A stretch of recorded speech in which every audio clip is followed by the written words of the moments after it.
Welcome to episode 2 of Yarn Over Coffee. I, unfortunately, already had my coffee this morning, so I can't share with you my coffee. But I have the next best thing, which is brisk. Any other brisk lovers out there? We definitely love having brisk here, especially the lemon one. I like having some of the other flavors as well. I kind of wanted to jump on here for this next episode to kind of, we finished Vlogmas and we're into the new year. So I figured we'd do a little recap and give you an update of what I want to go into the new year. Now, I had in a previous video that was not a podcast talked a little bit about Vlogmas, but I figured I would, do another recap. I don't know. I think this year, Vlogmas, this is the first year I had done Vlogmas, so it was a lot. I think the issue for me is I felt like I didn't have enough exciting things happening every day. A lot of day-to-day stuff was more simple as opposed to, exciting things or projects. A lot of my projects, it was a lot of little things. I wasn't really doing a lot of big projects. So I guess that was the issue that I had for myself. But I definitely appreciate, anyone and everyone who is watching, and if it wasn't consistently watching, it was, there were people that tuned in. So I appreciate that. I think for next year,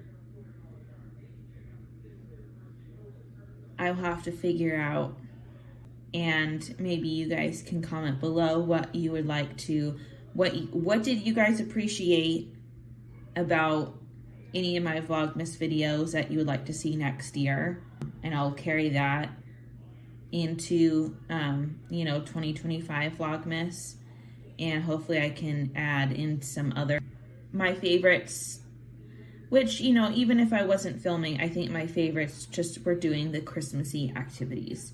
I love doing them anyways. The traditions that we have, watching the movies, going, making the gingerbread houses. The last few years, we've always tried to do one new activity that's like out in the world that we've never done before relating to Christmas. This year, technically, we kind of did 2 things that were new-ish. So my daughter started, she's been doing gymnastics for a few months. So this was her first year in any type of holiday performance. So that was new that we did. And we did do a train ride this year. A few years ago, we did do a more local train ride. That was the Polar Express. This year, it was similar where it was a train ride, but it was a different location and a different story, I guess. So it wasn't explicitly the Polar Express that we had done previously, but it was, you go to Santa's village and stuff like that. So slightly the same, but also different. So next year, who knows what will... I know there's a few things that I've locally been keeping my eye on that I've kind of wanted to do. So we'll see which ones we do. I think for 2025, I would like knitting/crochet goals. I really would like to finish some of my big projects that I have lying around. So finish those up, wrap them up. Most of them are, I have 3 big projects. They're crochet, they're blankets that I just need to sew up. The 2 other things that I wanted to, and today's probably just gonna be a short, well, not super short, but shorter video, but I did want to give an update. My advent calendar, my yarn one that I started during Vlogmas, and it's changed. So if you Vlogmas videos, I had started to use, a skein or 2 to crochet up like granny squares to make one of the blankets like the ones I haven't sewn up yet. So I was starting to do that, but then it just was not working for me. And I think that's one thing I would like to continue working on. If a project is not working, that it's okay to not continue it. It's okay to stop it and pivot and change directions into something else. And that is what I am doing. I am no longer making a blanket. One, just because I think for a blanket, at least for this particular style of blanket that I was making, I think I would want it to be thicker, or just using a different type of yarn. So this one is, it's lighter, the weight of it is lighter. So it just wasn't working. And then also secondly, even though I started thinking, oh, that's cool, I'll make a blanket for myself. We are a blanket family over here. We have a bazillion million blankets, which is nothing wrong with it, because we like being cozy, we like being comfy. But I just couldn't bring myself to make a blanket because we have so many. It's like I've made my kids' blankets before, and then we have ones that we've bought.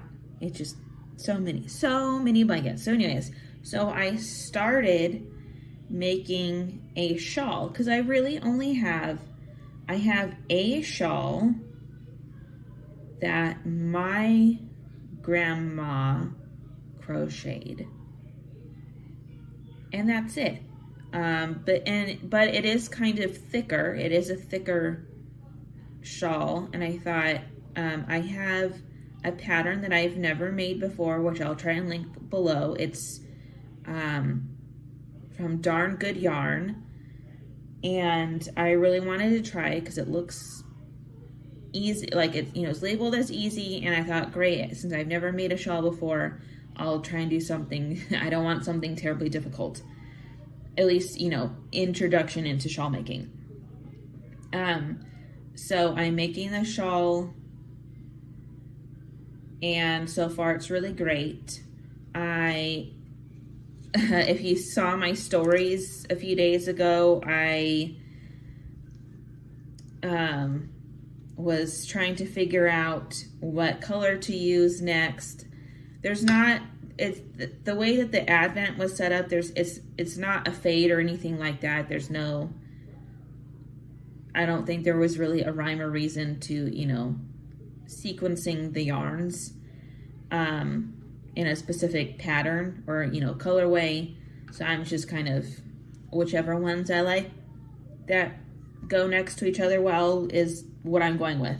So in my stories, I had this one first, and it seems like overwhelmingly I got the pink purple color to go next.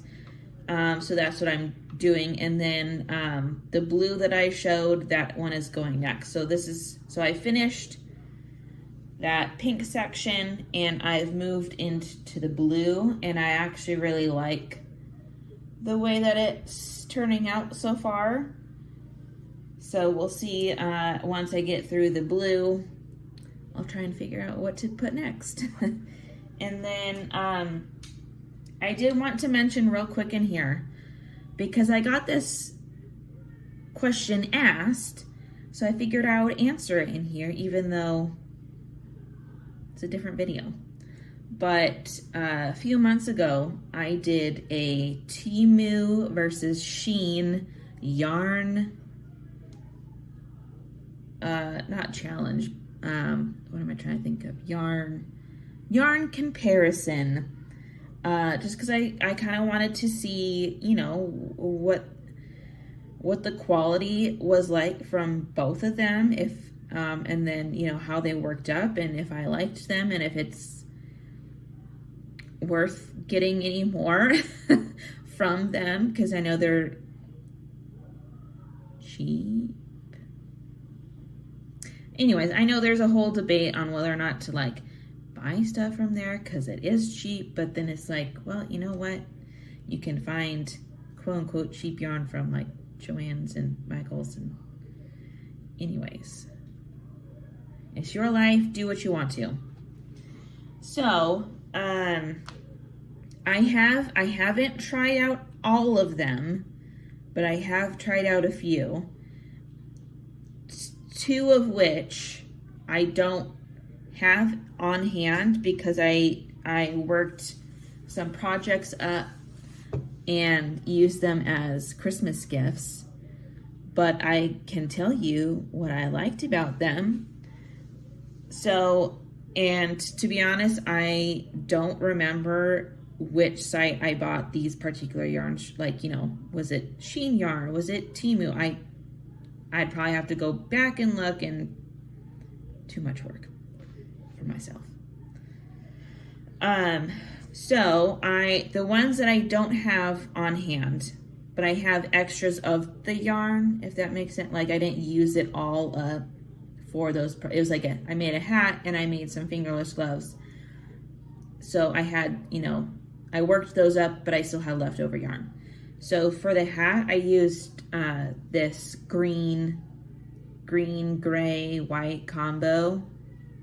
Again, super soft. I actually liked the way that this worked up, you know, the way that the colors pooled in the hat.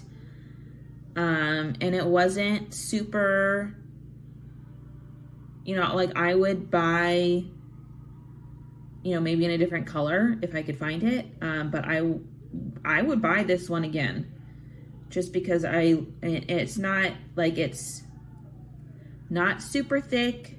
It's not super thin. It's almost like using, well, I guess it's like acrylic, but it's not stiff. Cause I've definitely I've definitely bought yarn from some of the big box stores that are acrylic, and they are really stiff, or, you know, you feel like, okay, they're gonna be soft, you know, whatever. But anyways, I liked the way that this one worked out, so I would buy this one again, or, you know, like I said, in a different color. And then the other one that I worked up, I used this one for the fingerless gloves. And again, I liked the way that it, you know, the color, the pooling of the colors turned out. I do have to say, and you can kind of see it on the end, is like the way that this particular one was like threaded up. So this one came in a pack of, you know, like 3 or something. I noticed this one kind of like, while using it, it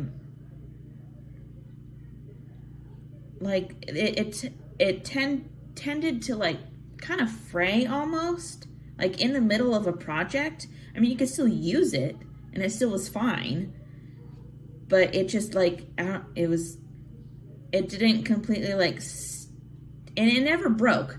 So it was fine. Like you could still use it. I guess it was just odd, like the way that it kind of would untwist in the middle of a project.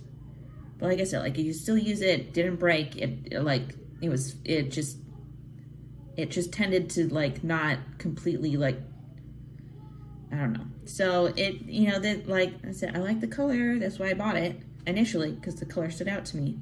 And you know, it ended up being fine. Like the project's fine. It's like still together. It's just, you know, it is what it is. And then the last one, so this was, I think, from like a pack of 6, I think. And I'm pretty sure I used up all of them. But I made this kind of twirly scarf. And I used up, and again, I think they were like this, like sizing. That's why there's so many. That's why there were 6. So I think I used up all just because of the yardage. And I didn't want this to be like super short or anything. But again, I love the color. And this one did not have the same issue. And I think because it's a different, it wasn't like the Milk Cot company or whatever, some other thing. So this did not have the same issue when I was working on it. So here's kind of the colors. I think it's very springy. I like it. And again, it's very soft. So if you guys would like to see more Shein or Temu yarn reviews, or how, you know, they work up, let me know in the comments below and I'll be sure to do that. So I hope everyone has a fantastic rest of their Tuesday, a fantastic rest of their week, and I hope going into 2025 that